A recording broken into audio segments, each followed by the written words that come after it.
des programmes communautaires ont été revisités en vue de s'assurer de la prise en compte des directives de l'Union par les autorités togolaises. Responsables et clients de l'hôtel Mercure Sarakawa priés de faire leurs valises et de vider les lieux dans l'immédiat.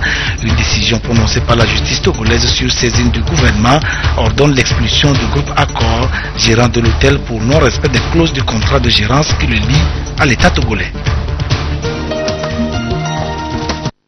Mesdames, Messieurs, bonsoir et bienvenue dans cette édition que nous ouvrons avec ce télégramme de félicitations adressé par le président Faure Gnassingbé à son homologue français François Hollande. Le message dit ce qui suit. Monsieur le Président, à l'occasion de la célébration de la fête nationale de votre pays, il m'est particulièrement agréable de vous adresser mes très vives et chaleureuses félicitations ainsi que celles du peuple et du gouvernement togolais. Il me plaît également de saisir l'heureuse opportunité qu'offre ce jour mémorable pour la France pour vous souhaiter à vous-même et à votre famille mes vœux ardents de santé et de bonheur ainsi que ceux de paix et de prospérité toujours croissante pour le peuple français.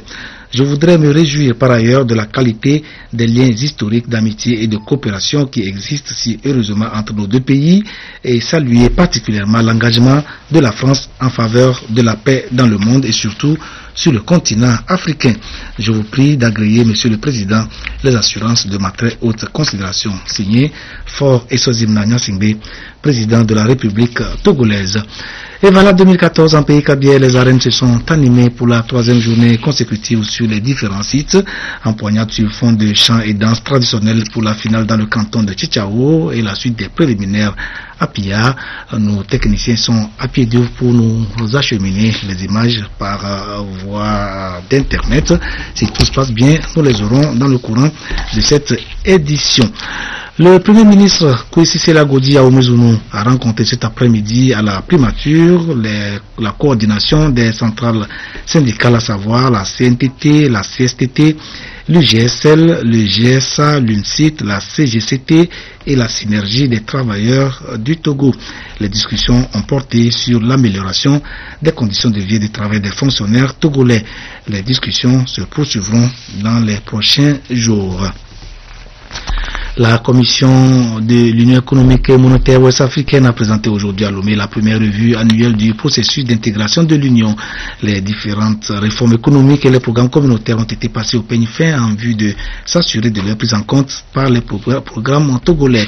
Le Premier ministre Artem Selagodji Ahumezunu, qui a assisté aux travaux, a été invité à donner ses orientations en vue de l'accélération de la mise en œuvre des directives de l'UEMOA. Compte rendu à Nord-Kivu.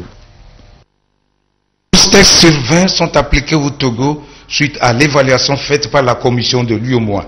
Ces résultats sont encourageants selon la commission qui a félicité le Togo pour son engagement à traduire dans les faits le processus d'intégration sous-régionale. La revue a porté notamment sur la gouvernance économique et la convergence des politiques, le marché commun et les politiques sectorielles. Sur l'ensemble de ces 3 points, qu'il s'agisse des convergences, qu'il s'agisse du marché commun, qu'il s'agisse des politiques sectorielles, il faut dire que le Togo a transposé l'essentiel des directives. Il faut reconnaître que nulle œuvre humaine n'est parfaite. Il y a certes des points d'application sur lesquels nous devrons revenir. Je pense notamment à la directive concernant les étudiants. Il y a une directive qui a été prise concernant les étudiants qui demandait à l'ensemble des États que les étudiants qui viennent d'autres pays puissent payer les mêmes droits que les nationaux. Cette directive n'a pas été appliquée ici, mais n'a pas été aussi appliquée dans 6 pays. Il n'y a que 2 pays qui appliquent aujourd'hui cette directive. Le Togo, pour l'essentiel, a fait une bonne application de cette directive.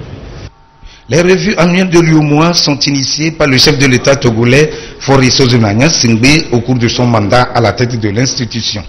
Prescrite par l'acte additionnel du 24 octobre 2013 de la conférence des chefs d'État et de gouvernement, la revue vise à accélérer et renforcer le processus d'intégration régionale à travers la mise en application effective des réformes politiques et projets communautaires.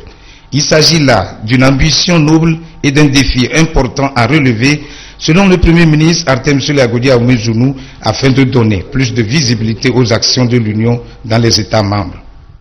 En dépit de ces avancées indéniables, le processus d'approfondissement de l'intégration régionale demeure encore lent. Les délais de mise en œuvre des réformes et des politiques sectorielles, ainsi que des programmes et projets communautaires ont constitué une préoccupation majeure pour les plus hautes instances de l'Union.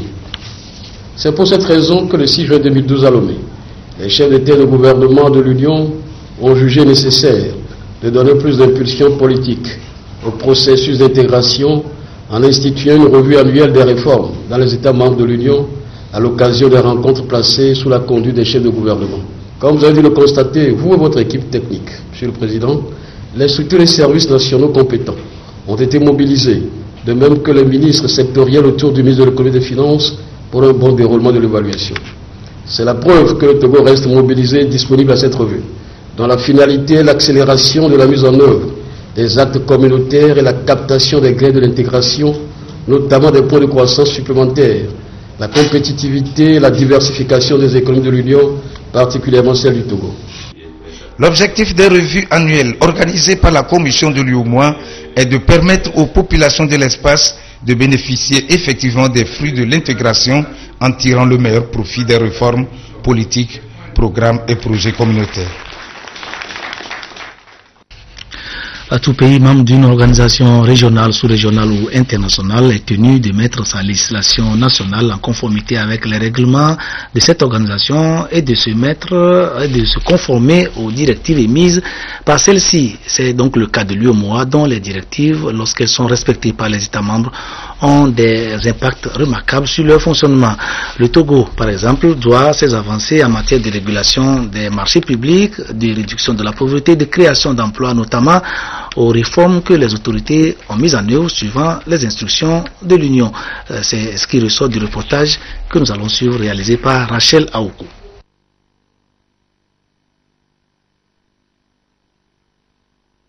Inscrite dans l'agenda des actions prioritaires du gouvernement togolais. À cet effet, un grand chantier de réformes et un panel de haut niveau ont été mis en place pour permettre à l'État togolais d'améliorer les conditions de vie et de travail des populations. Dans ce processus, des efforts sont en train d'être faits, notamment la finalisation de la grille salariale des fonctionnaires en cours d'élaboration.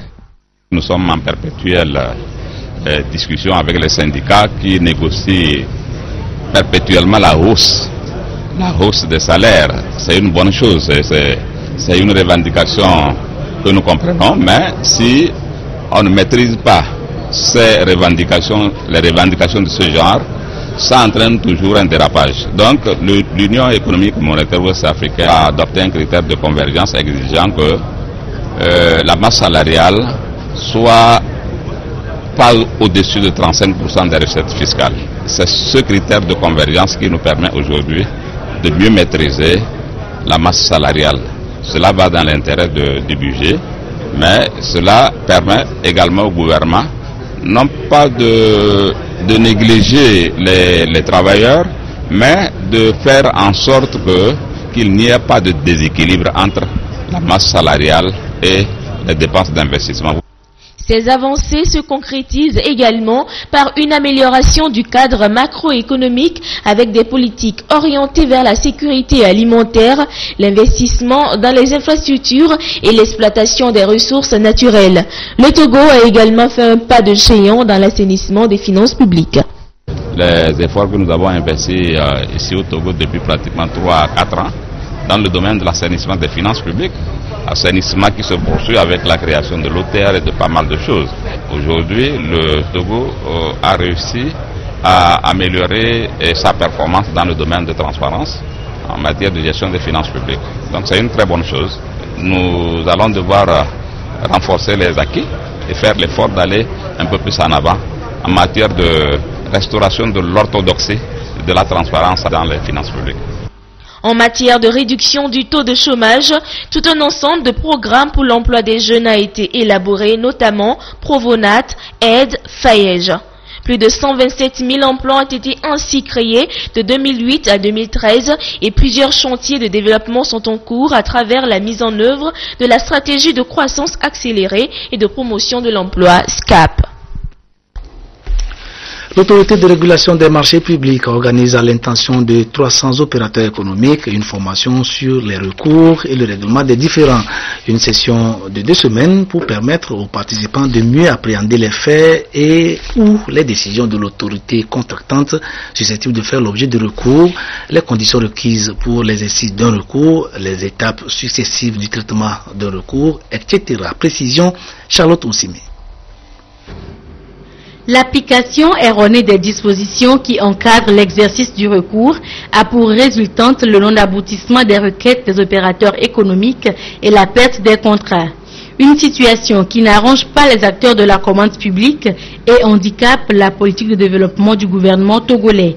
L'autorité de régulation des marchés publics, ARMP, qui a pour principale mission de former les acteurs du marché public, de commanditer des audits pour relever les dysfonctionnements, de faire des propositions au gouvernement en matière de régulation, a pris des mesures susceptibles de corriger la situation. Elle organise cette session de formation à l'intention de 300 opérateurs économiques sur le thème « Exercice des recours et jurisprudence du comité de règlement des différends de l'ARMP ». Les recours exercés par les opérateurs économiques sont parfois exercés dans des délais tardifs ou bien mal formulés, ce qui fait qu'ils perdent parfois des marchés qui en réalité pouvaient leur revenir. Donc l'objectif de ces sessions de formation qui démarrent ce matin, c'est pour les amener à mieux comprendre comment ils doivent formuler leurs recours de façon qu'au bout du compte, qu'ils y gagnent. Au cours des 2 semaines de la session, des cas pratiques de recours et de dénonciation déjà traités par le comité de règlement des différends seront portés à la connaissance des participants, de même que les décisions clés qui constituent la jurisprudence, ce qui leur permettra d'éviter des erreurs dans le recours et le règlement des différends. Un nouveau document portant stratégie et plan d'action national pour la biodiversité a été soumis aujourd'hui à l'étude des différents acteurs du domaine en vue de sa validation. La lutte contre la dégradation de la diversité biologique est l'un des défis que le Togo tente de relever depuis son adhésion à la Convention internationale de la biodiversité en 1995. Des efforts ont été faits dans la mise en œuvre du plan d'action national élaboré à cet effet, mais le constat a été fait que malgré les nombreuses actions menées, de lourdes menaces subsistent encore sur la biodiversité, d'où la nécessité d'actualiser le plan d'action qui vient d'être soumis à validation. Christine Petcheki à l'Oudet. L'évaluation de la mise en œuvre du plan d'action de la stratégie nationale pour la conservation de la biodiversité élaborée en 2003 révèle que des progrès en matière de conservation ont été enregistrés. Cependant, l'objectif principal qui était de contribuer à réduire la perte de la diversité biologique n'a pas été atteint. Pourquoi l'objectif n'a pas été atteint? Parce que les causes sous-jacentes de la perte de la diversité biologique n'ont pas été attaquées à la racine. C'est entre autres le braconnage, les feux de brousse, la déforestation, donc avec tous ces corollaires. Pour mieux planifier et faire face à toute forme de menace, le Togo a révisé et actualisé sa stratégie et son plan d'action conformément au plan stratégique 2011-2020 de la Convention sur la diversité biologique. Ce document élaboré a suivi un long processus depuis 2012 et il est structuré en 3 grandes parties. La première partie pose en fait le diagnostic qui pose en fait l'importance de la diversité biologique au Togo. Ensuite, identifie les causes, les conséquences de sa perte et le bien-être pour la population. La troisième partie, en fait, pose le plan d'action, identifie les actions prioritaires qu'il faut mettre en œuvre pour atteindre les objectifs qui sont fixés d'ici à 2020. La troisième partie, qui est assez importante, concerne les plans de mise en œuvre. Et il s'agit en fait du plan de mobilisation des ressources. Le programme des Nations Unies pour le développement et le Fonds mondial pour l'environnement soutiennent le gouvernement togolais dans l'élaboration de ce document qui servira d'instrument de politique générale. Il propose des mécanismes appropriés de conservation, d'utilisation durable et de partage équitable des ressources de la biodiversité en développant des partenariats efficaces. Des professionnels du droit, des magistrats et avocats notamment, venus de 17 pays d'Afrique francophone sont en formation à Lomé, à l'initiative de la Banque ouest-africaine de développement qui a inscrit la session dans le cadre de la célébration de ses 40 ans. Ces praticiens du droit sont venus renforcer leur capacité en matière de droit bancaire. Reportage Esther Laclé. Que ce soit pour des clients particuliers, institutions ou acteurs économiques, l'avocat intervient dans les domaines financiers et économiques. Si le secret professionnel oblige l'avocat à taire certaines informations, il pèse également sur lui l'obligation de signaler toutes sortes d'opérations financières suspectes. Cette formation de 2 jours permettra aux quelques 150 notaires, avocats, magistrats et huissiers d'actualiser leurs connaissances dans les domaines précis du droit afin de disposer de moyens nécessaires pour faire face aux conflits. Il s'agit d'une formation économique et à la fois juridique. L'économie et le droit sont intimement liés. Au sortir de cette formation, je suppose que les avocats seront aguerris afin d'apporter leur ingénierie juridique aux banques qui sont leurs clients ou à des clients particuliers afin de mieux conclure et de mieux exécuter les contrats. L'économie ne saurait être dissociée du droit. Forcément, la finance a besoin du droit pour mettre en forme les contrats et pour mieux conseiller les clients afin de sécuriser l'argent qu'ils mettent à la disposition des investisseurs. La formation est organisée par le CIFAF, Centre international en Afrique de formation des avocats francophones.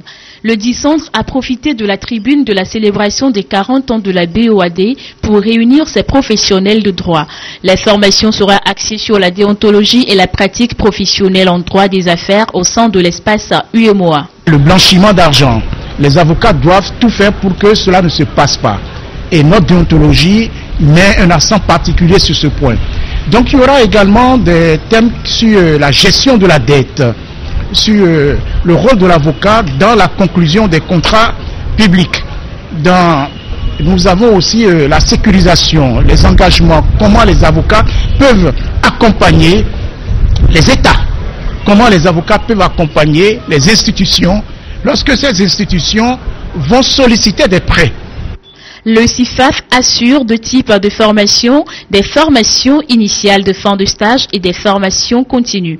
Après Lomé, Bamako, Kinshasa et Dakar vont accueillir des formations similaires. Le centre existe depuis mars 2000 et regroupe à ce jour des barreaux de 17 pays d'Afrique, dont celui du Togo.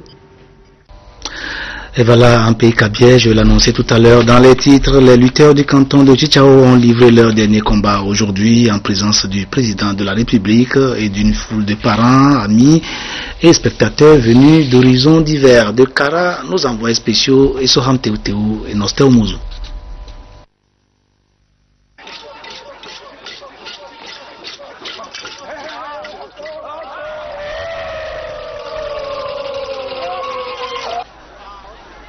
Chaque peuple se distingue par ses coutumes et traditions. Au Togo, les luttes Evala constituent un élément identitaire indéniable du peuple kabyé. Au 3e jour de ce rite d'initiation, les yeux sont tournés vers Tchitchao pour la finale de ce canton. Une finale disputée en présence du chef de l'État, Faure Sassoumna Gnassingbé.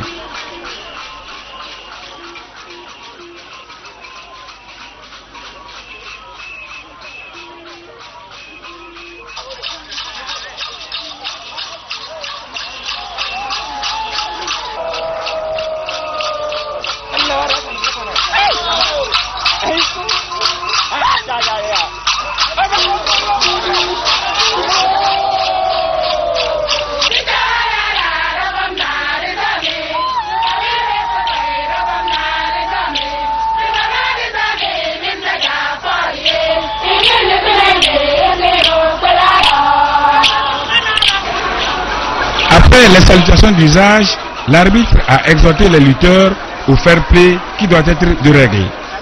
Les empoignades ont commencé.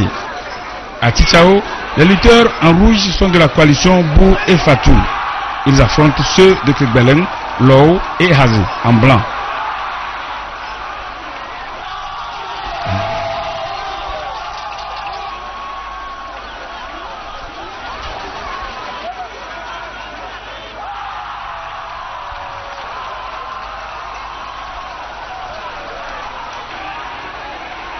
Le rite Evala est une étape dans la vie du jeune Kabyè. Cette phase est exigeante et nécessite une maîtrise de soi. Quand on devient évaliste, on lui apprend plusieurs techniques de combat, parmi lesquelles il y a la lutte. Parce que quand il sera à la guerre, s'il a fini les flèches, si c'est terminé, il est obligé de faire le combat corps à corps. C'est pourquoi il faut lui apprendre la technique de lutte. Donc, il doit faire pendant 3 ans de lutte. Le jour où on veut le faire évalo, on le laisse sur un petit tabouret, on lui donne des conseils avec les feuilles de baobab. On va lui montrer qu'à partir d'aujourd'hui, quand tu sors dans la brousse, n'importe où tu rencontres ton adversaire, ne baisse pas les bras. Il doit respecter beaucoup d'interdits. Il ne doit pas connaître la femme. Maintenant, avec l'arrivée de l'école dans nos milieux, la tradition n'est pas respectée. Et vous voyez même maintenant que les enfants, le niveau de technique est bas. Ils ne s'entraînent pas comme avant.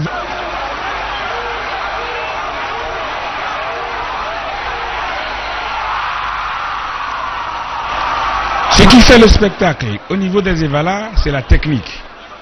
Les Rouges de Fatou et Beau ont fait preuve de supériorité en la matière. Ils ont gagné Kibeleng, Lou et Azé par 32 contre 14.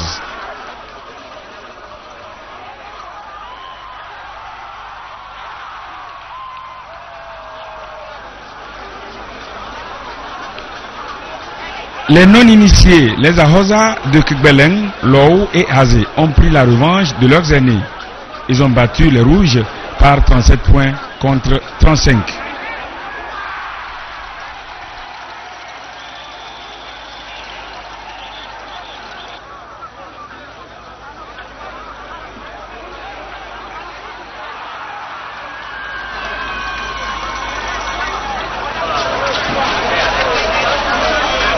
À la fin des empoignades, le président de la République a félicité les lutteurs et leur a prodigué d'utiles conseils.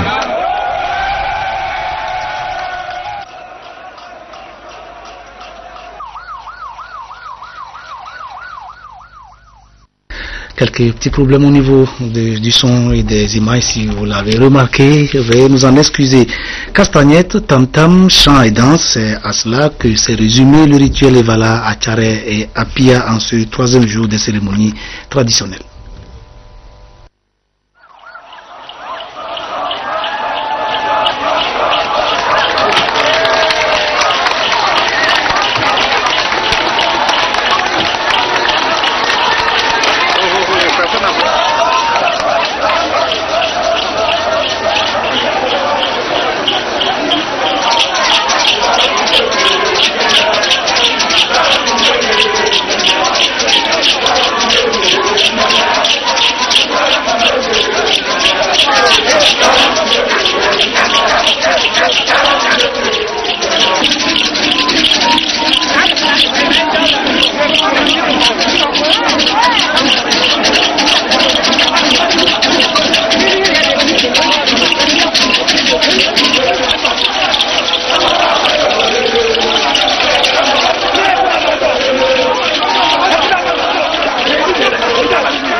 Comme ils ont dansé aujourd'hui comme ça là, ça a donné l'ouverture de tout le monde de lutter. Tu es les Apemla, les jeunes filles. À partir de cette soirée, les jeunes filles, on danse, on chante dans leur maison.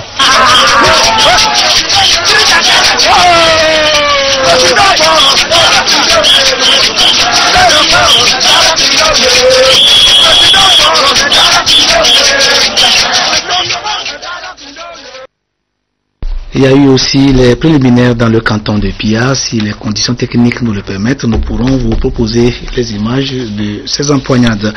Le groupe Accord n'est plus en odeur de sainteté auprès des autorités togolaises. Des divergences entre les deux désormais ex-partenaires qui portent sur le non-respect des clauses du contrat de gérance de l'hôtel Mercure Sarakawa par le groupe hôtelier français ont débouché sur l'expulsion de ces derniers par une décision du tribunal de première instance de Lomé. La nouvelle a été rendue publique ce week-end par un communiqué du gouvernement et aussitôt dit, aussitôt fait. Responsables de l'hôtel et clients ont été priés de faire leurs valises dans l'immédiat. Une équipe de reportage de la TVT qui s'est rendue ce matin sur les lieux a donc trouvé porte close. Pierre Soussoupo. Hôtel Mercure Sarakawa. Le groupe Accord prend ses clics et ses claques, un départ dans l'urgence et dans la précipitation. À l'intérieur, le staff et une équipe d'experts. On procède à l'inventaire. Ici, nous ne sommes pas les bienvenus. Le désormais ex-locataire des lieux est dans tout son état, visiblement hostile à la présence de la caméra. Chambres, restaurants et boutiques sont bien clos. Quelques employés encore dans l'incompréhension sont arrivés ce matin au service, impossible d'avoir accès aux locaux. Le groupe Accord a été expulsé samedi de l'hôtel Mercure Sarakawa par voie judiciaire, peut-on lire sur la porte d'entrée. Raison évoquée par le gouvernement, des manquements aux obligations contractuelles. En plus, cet hôtel n'a connu aucune rénovation depuis son exploitation il y a 16 ans. Une violation des clauses du contrat selon un communiqué de presse. C'est un contrat de 15 ans renouvelable. Mais c'est fait que, arrivé au terme du contrat, le gouvernement a constaté que Accord n'a pas du tout respecté les clauses du contrat. Donc aujourd'hui le gouvernement a dû l'expulser, de céder les lieux.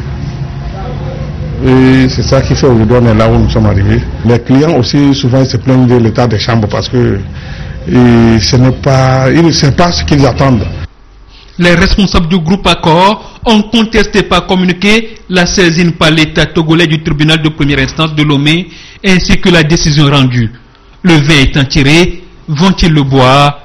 De toute façon, le gouvernement rassure. Les emplois et les contrats avec les fournisseurs seront préservés.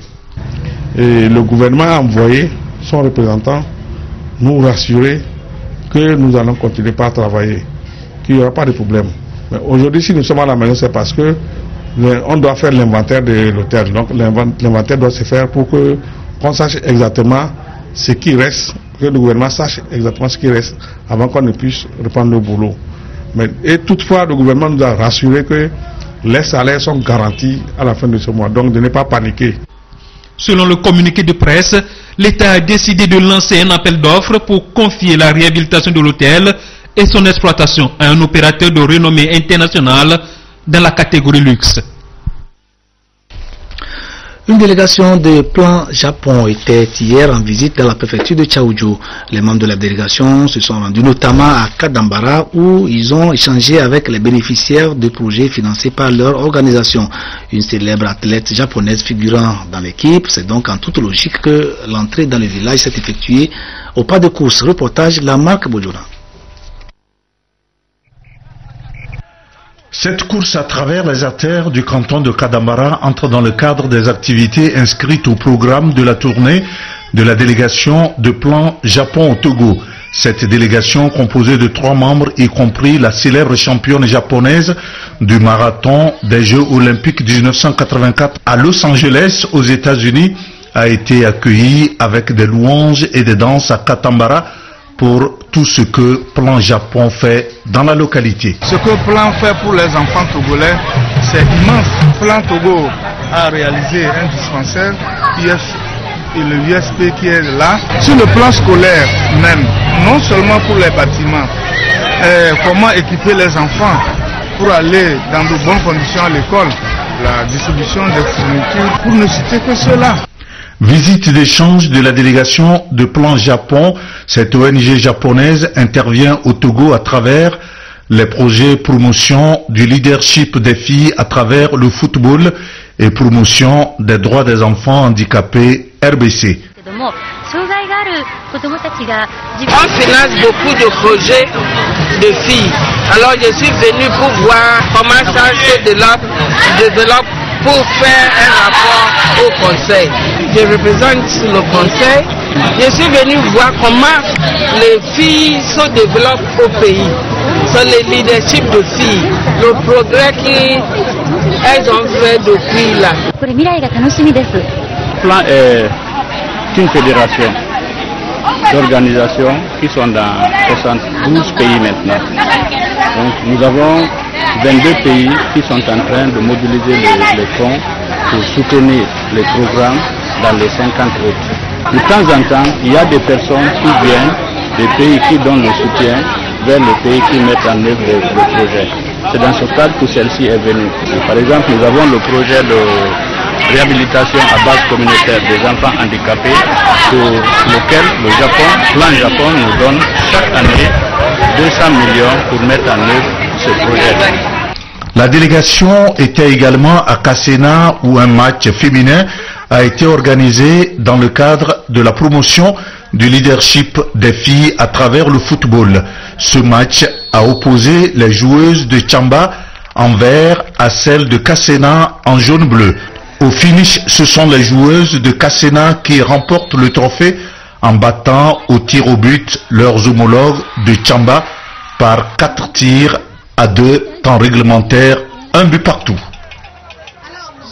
Nous allons remonter dans la Causa où les luttes traditionnelles et Vala battent leur plein. Je vous avais promis les images des préliminaires dans le canton de Pia.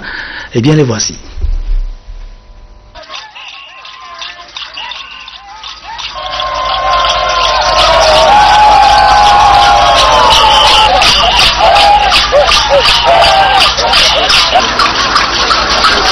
Sur le terrain de ce GP Akei, les Evala de Akei en blanc étaient face à ceux de Lao en vert.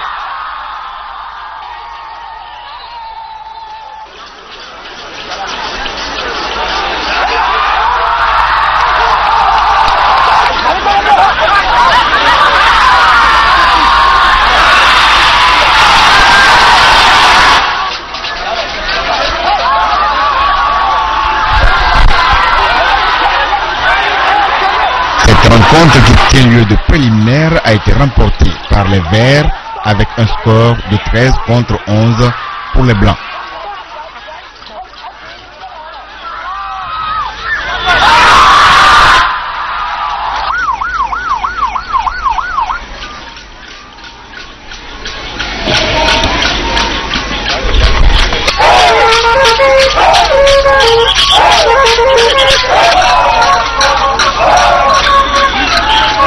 Nyama en jaune et Kioude en blanc dans la perspective d'une coalition de mains ont rivalisé d'ardeur sur le terrain de Nyama.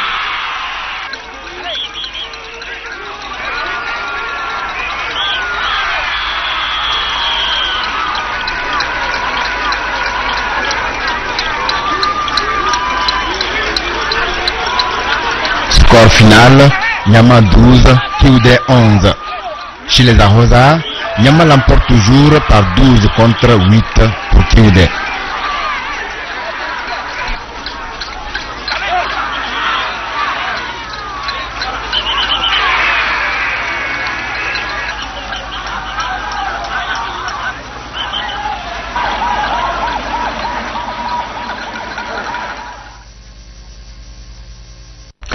Un reportage de Essoram Teouteou. La ministre du Développement à la base de l'artisanat, de la jeunesse et de l'emploi des jeunes communique. Le programme Vacances utiles et citoyennes, initié depuis 2010 par le ministère du Développement à la base de l'artisanat, de la jeunesse et de l'emploi des jeunes pour promouvoir la citoyenneté et encourager la culture de l'excellence au niveau des jeunes, se poursuit cette année avec la 5e édition. Dans le souci de toucher un large éventail de jeunes, le ministère se propose, en plus de la colonie de vacances au profit des lauréats du BEPC et des journées éducatives pour les meilleurs au bac 1, d'organiser à l'endroit des jeunes scolaires et déscolarisés de la ville de Lomé un centre de vacances à l'espace Blue Zone 6 à Kakaveli. Le centre de vacances couvrira les activités suivantes: causerie éducative, initiation à l'informatique et aux TIC, activités manuelles, à savoir bricolage et art de récupération, fabrication de perles, fabrication de savon liquide, décoration de chaussures, tissage de filets de foot et basketball, teinture, etc. et activités ludiques et sportives. À cet effet, la ministre demande aux jeunes intéressés par ces activités à se faire enregistrer tous les jours ouvrables de 7h30 à 17h au lieu ci-après. Centre des jeunes d'Avedji, téléphone 23 20 06 88 ou 90 19 66 06. Direction de la jeunesse, téléphone 22 21 17 05 ou 90 84 50 65. Direction de l'emploi des jeunes, cité OUA au téléphone 22 46 64 37 ou 90 91 30 99. Siège du Conseil national de la jeunesse, ici à côté de l'UPP Kakaveli, au téléphone 22 51 88 05. L'inscription aux activités est gratuite. Toutefois, les jeunes désireux de participer doivent avoir un âge compris entre 15 et 25 ans et avoir un niveau d'instruction égal au moins à la classe de 5e. Les activités débuteront au mois d'août 2014. Signé Victoire Tomega Dogbe, ministre du développement à la base de l'artisanat, de la jeunesse et de l'emploi des jeunes. Les numéros gagnants du loto-sport du jour pour finir, ils sont 11 et les voici: 6, 9, 13, 16, 17, 18, 24, 27, 36, 42, 45. Eh bien, merci de nous avoir tenu compagnie. Au revoir, à demain. Première revue annuelle du processus d'intégration de l'UEMOA ce lundi à Lomé. Les réformes économiques et la mise en œuvre des programmes communautaires ont été revisités en vue de s'assurer de la prise en compte des directives de l'Union par les autorités togolaises. Responsables et clients de l'hôtel Mercure Sarakawa a prié de faire leurs valises et de vider les lieux dans l'immédiat. Une décision prononcée par la justice togolaise sur saisine du gouvernement ordonne l'expulsion du groupe Accor, gérant de l'hôtel, pour non-respect des clauses du contrat de gérance qui le lie à l'État togolais.